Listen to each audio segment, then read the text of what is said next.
Hi, this is Mahabedi from the American University in Cairo, and today I'm going to be talking about teaching ethics with theater of the oppressed and liberating structures. The title of the presentation is about teaching ethics in general, even though I'm preparing this for a conference presentation on teaching engineering ethics, because I think it applies to teaching ethics in general. And the examples I'm going to use are just going to be engineering examples. So first of all, I want to introduce who I am. And then talk about these two methods, theater of the oppressed and liberating structures, and how they might be used to teach engineering ethics. And I'm going to take particular techniques from within them, of course, not the broad spectrum of what they include. What do you see here? Look at this. Can you type in the chat? This can be read in two ways. It can either say opportunity is now here, or opportunity is nowhere. And I use this slide to remind people that as you listen to these things, open your mind that even though something might seem like there's no connection between what this is and what I do, consider that maybe there's another way of looking at it. Hopefully, because I'm bringing humanities and social science type techniques into STEM fields. So just to let you know who I am, I'm an associate professor of practice at the Center for Learning and Teaching at the American University in Cairo in Egypt. So I'm a faculty developer. My main role is to support other people in their teaching. I have a PhD in education, and my expertise is in educational technology, online learning, and I'm also an expert in critical pedagogy, social justice, and citizenship education. I have a bachelor's in computer science from the American University in Cairo, and I have taught professional ethics before, just the one time, to a multidisciplinary class of students.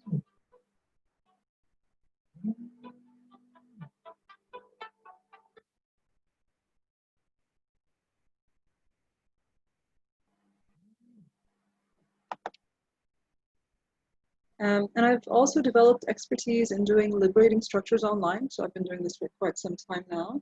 And I'm in the process of building expertise on theater of the oppressed, but I'm not an expert yet. And so I just wanted to know who you are as well. Which branch of engineering do you teach and in which institution? Do you teach engineering ethics as a separate course on just that, or is it infused within the curriculum at your institution?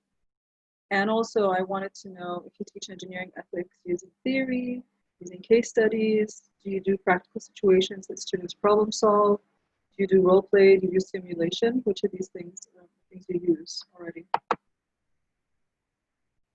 So theater of the oppressed is techniques and games to encourage dialogue around topics of interest, usually social justice related, and for participants to rehearse taking action. That's really important. The idea there is that everyone can act in theater and in their own lives, and they have a term called spectator. A spectator is both an actor and a spectator. That when you observe something, you can take action yourself, and the person who coined the term theater of the oppressed and spectators is Boa. He's a Brazilian educator in theater. And so basically just the general idea of it is that it's participatory theater. You know, students in a class context, students do a role play, and then students in the audience can intervene to change the outcome. And like there's something, a quick way of doing it called lightning form theater, where you can do that. So the idea is when you're teaching ethics is that you take a role play or a brief scenario or a case study where students write the script of their realistic situation, or you as the professor can give them something to act out. And then students who are in the audience observing it, they observe it once, and then you do another round where students can interrupt and become spectators to change the outcome into a more ethical one or whatever. And this can be done with, sometimes there's a character called a joker who sort of invites the audience to jump in at particular points, you know, or just encourages the audience to question why the outcome became as it is, if they're okay with it, if they're satisfied with it or not, that kind of thing. To do this kind of thing live, you can online, you can do it either live video, pre-recorded video, or Google Doc. So if you're going to do it with video, you can have script and the students enacted online with the audience videos off, and then people who want to participate turn their cameras on and start acting and participating. Or you can do it with pre-recorded video, and then the other students would record parts and insert them in the middle, but then to change the outcome, that might not work so easily, right? So they might have to include other characters to make the outcomes look different. And then the second way of doing it, I think, is to do it asynchronously via text. So instead of acting out a play, people can write the script in a Google Doc, and then the spectators insert suggested changes in the dialogue as they intervene with their characters. So for example, I got this example from the Online Ethics Center for Engineering and Science. An example of a business owner that designs a database management system with security protections, but the client opts for less security. So Diane, who is a person working on this system, feels that the system should be more secure, and she's tried to explain the risks, but the CEO, director of computing, and director of personnel all agree that less security will do. What should she do? Should she refuse to build the system as they request? And so what you could do with this kind of thing for a forum theater type of exercise is to have students write out the dialogue between these four people, right? And then that dialogue would be the role play that they play, and then others can intervene to help. So maybe Diane's assistant could be the person who jumps in, or someone can replace Diane and say, okay, I'll take over for Diane here and try to be part of that conversation, for example, and see how you would enact that. So rather than giving Diane advice on what to do, the audience member, the spectators, come in and actually intervene and do the thing that they think needs to be done, you know.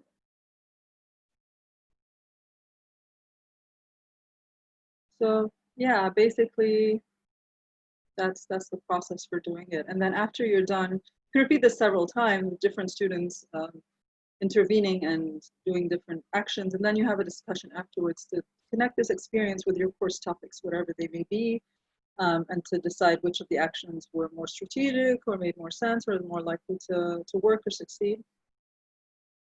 So can you imagine trying something like this in your course? What kind of obstacles to trying it might there be? Would your students be comfortable with doing role plays or with writing out a play if they've never done something like that before? The alternative then is to maybe the teacher can bring in the script, you know, and then the students can just do the part of intervening. Or maybe that would be what you do first.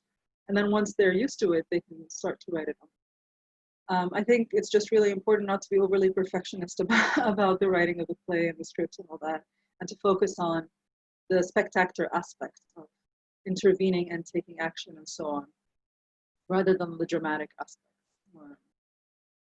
All right, moving on to liberating structures. Liberating structures are microstructures, like little things you can do to structure a conversation, and that enhances relational coordination and trust.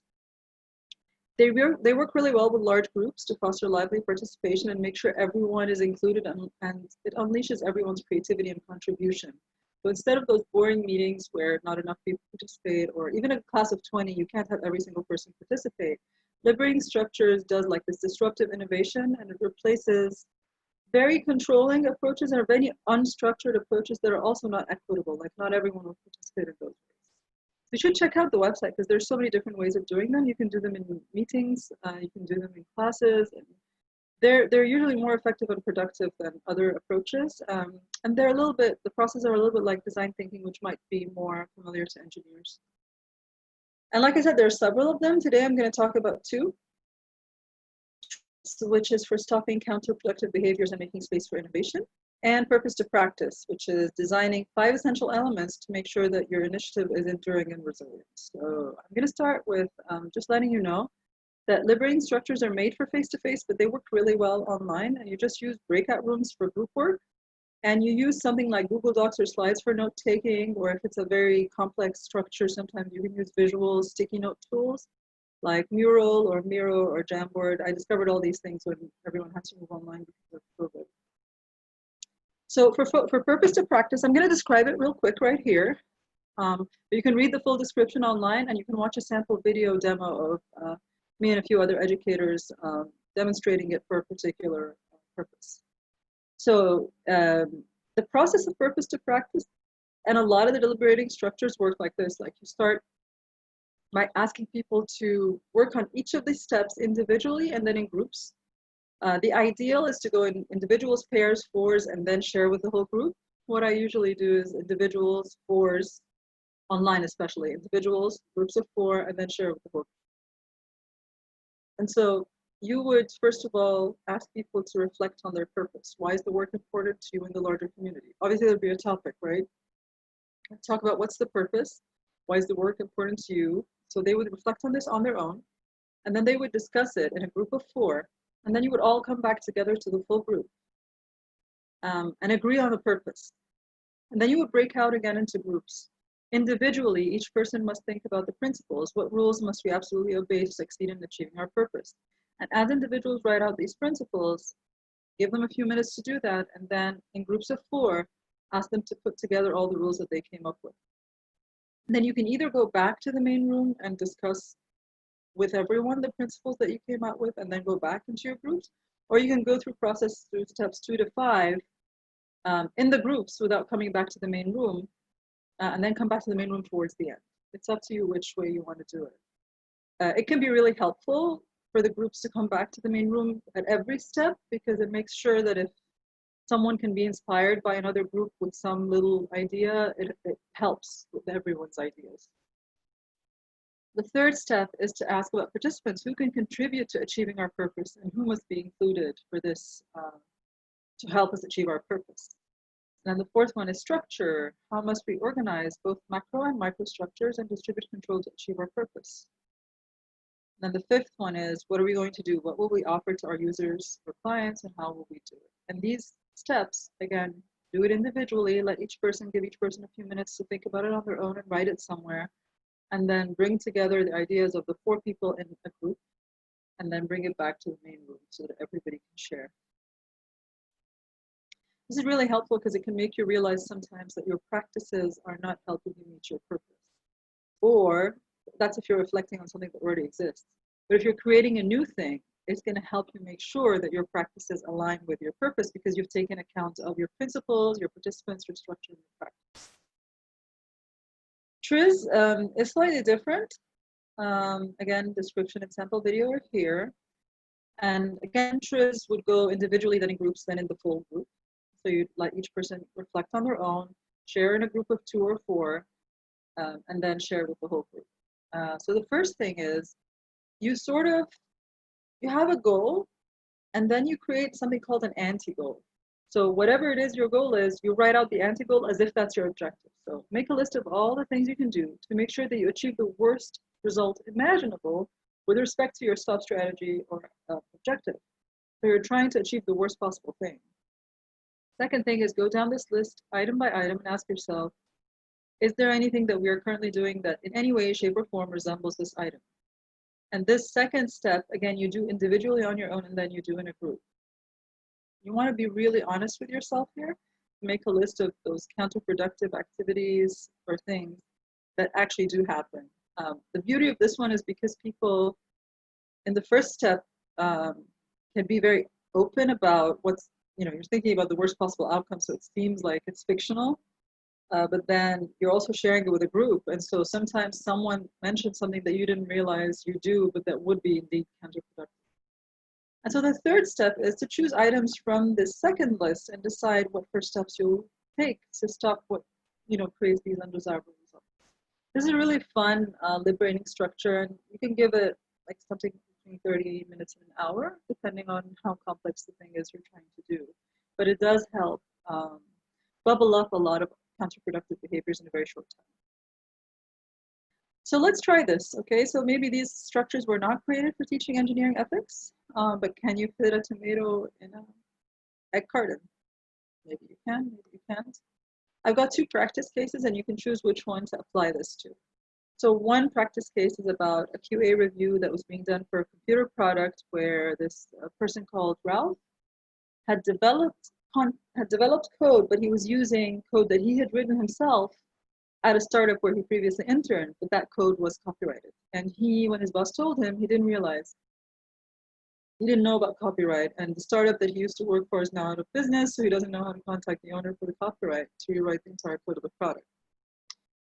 Now, rewriting the entire code for the product to replace that copyrighted content apparently would delay release by many months. What should he and his boss do?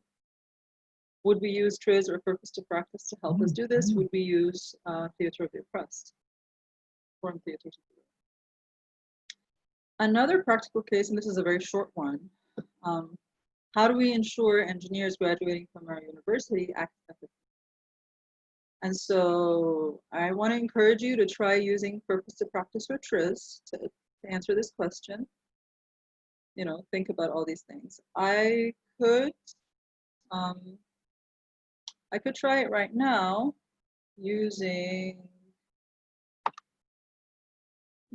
I guess I could use purpose to practice. All right, so I'm not going to write things out, but usually you would take notes and you would be in groups, so it wouldn't be just me talking, right? But what's the purpose? You want to create ethical engineers who are intrinsically ethical, right? They're ethical because they believe in it and they've internalized these values, rather than engineers who are extrinsically motivated by accountability and so on. And so principles that you might want to include there could be things like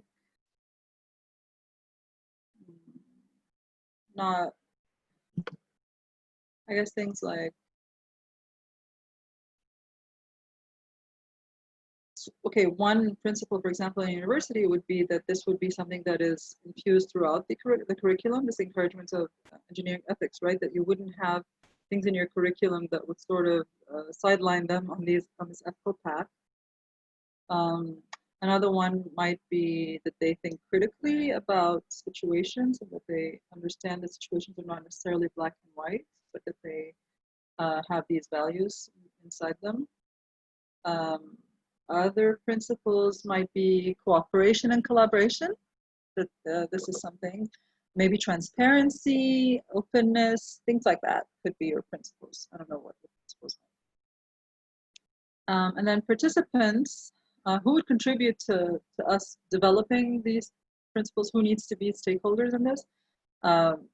Definitely the professors, of course, the teaching assistants, because you don't want the professors to be engaging in particular rules, but then the teaching assistants are not doing the same thing, and then they can be counter to what you're trying to do, right? And obviously the students themselves, right? They must be included in this process. And then the structures, how must we organize and distribute control to achieve our purpose? And one of these things goes back to what I was saying earlier about the curriculum, for it to be infused throughout the curriculum, perhaps, for there to be some sort of maybe frameworks that the institution uses, maybe using frameworks that belong to larger organizations like in computer science, the ACM have codes of ethics and things like that, and then to make sure that all the courses refer to these. That could be a structure. So then particular practices, what are we going to do? And those could be the ways of integrating things into the curriculum, the way we structure our assessments and exams. I think other ways of promoting academic integrity, not just engineering integrity, but also academic integrity in more general ways, and making sure that you account for this intrinsic motivation rather than this extrinsic accountability by doing things like, instead of proctoring students while they're doing an exam, think about how do we promote cooperation in assessments rather than trying to catch students for cheating and cooperating illegally. How do we create opportunities for them to, for example, work together in ethical ways to achieve the outcomes that we want? Because in real life, people usually work together, they don't work individually.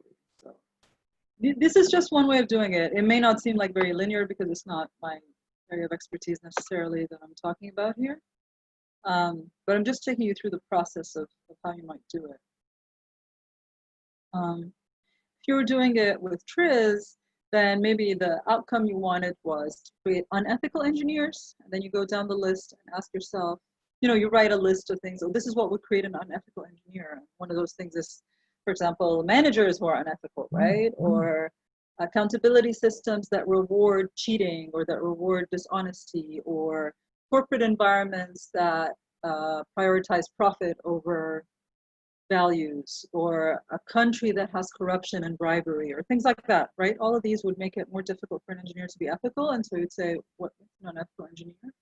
And then you go down the list and you say, which of these things actually happen in our environment that we might actually have control over or not? Some of them you might, some of them you might not. But you want to list all the things that might be happening. So for example, in a lot of emerging economies like corruption and bribery and things like that. And then you go through the list and you say, okay, what can we do to stop this behavior or this thing that is creating undesirable results?